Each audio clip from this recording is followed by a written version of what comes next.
are some poker tips for you, brought to you by ShowUsPoker.com and the Poker University.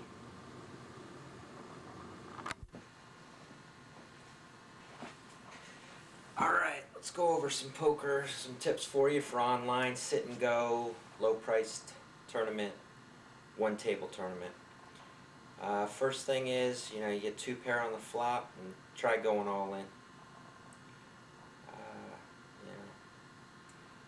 And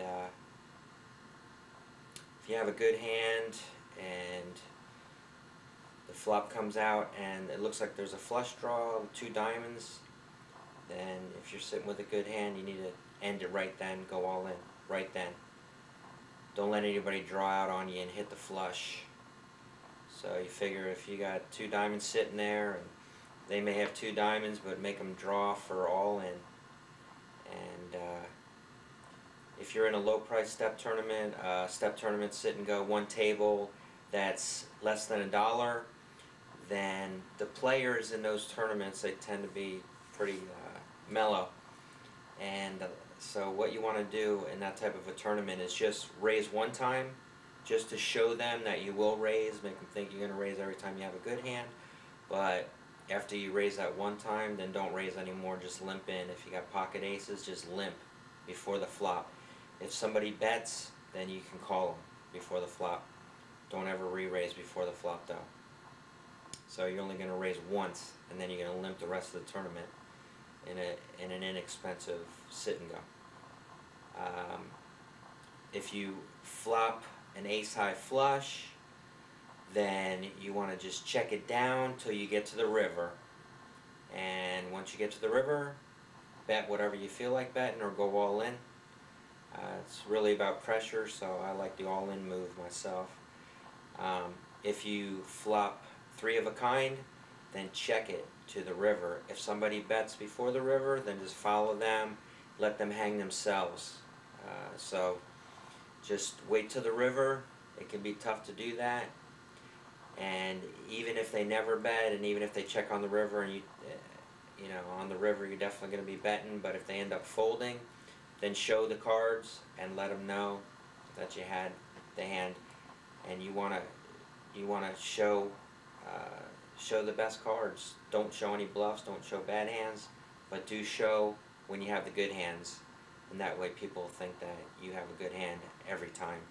Don't ever let them know you have nothing but, make them think you have nothing but good hands. It's all about pressure. You just have to pressure these players, get them to the point where you go all in on them, and they get so afraid of playing you that they start folding without you even betting. The small blind will end up folding. It'll just fold all the way around to you. That's when you know you're putting a lot of pressure on them. And when you get a good hand, then that's time to, when you are going to get aggressive, like on the river, it's time to get very aggressive, like all in. And like I said, don't show the bluff unless you're playing the new game coming out called Panorama Poker, where at the end of the hand, the person who folds to stop the action, they're going to show their cards, and every remaining player in the hand is going to show their cards. So if there's two players left, both of those players are going to show. There's no mucking. But in that type of play, when you show the bluff, it's okay because everybody has to anyway. If you're playing Texas Hold'em and you show a bluff, then people aren't real thrilled with that. They don't like seeing that, and then they are ready to come after you, and you don't want that. When you hit a piece of the hand on the flop, let's say that you have one card left to hit a straight after the flop, then you don't want to check that. You want to bet. If you hit anything on the flop, even bottom pair, then bet. Don't check. You don't want to check. The time you want to check is when you hit a good hand on the flop. But if you hit any part, if you get any part of it, don't check. You want to bet the minimum. And don't ever check on the river no matter what. You have the best hand, you got a marginal hand, bet on the river, don't check on the river. I've seen, even the pros, they check on the river. The other guy checks. Okay, well, you could have got some money out of him, but you checked. That's a mistake. So don't do that. You got to know when to let your hand go. If you got ace king and you miss the flop, well, it's time to fold your hand. You know, don't ever chase after runner runner. If you need runner runner, just get out. You know, ace king, it's not even a pair before the flop yet. So, you know, it's okay to raise before the flop, but if you miss, you got to be ready to let go of the hand.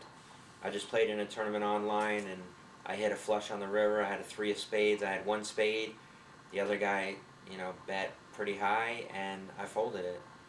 My philosophy in a tournament is sometimes you have to fold a winning hand to win the tournament. So be ready to let go of your hand sometimes.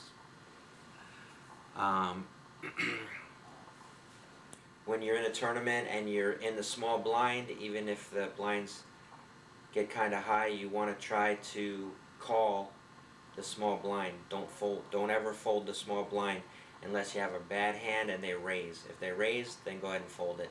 But no matter what my 2 cards are in the small blind, I will call. If I'm in the small blind, I'll call. And so those are the tips for right now, and check out the next video and I'll have some more for you. Good luck at the tables, and I hope I don't run into you, because now that I gave you these tips, you're going to be tough to beat. Thanks. Let me just show you a little bit of my hand history from online play. This is a hand history right here where I won 12 hands in a row. And so when I give you some tips, they work pretty well. So here's the proof of it right here. 12 hands in a row. So try the tips out and see how you do.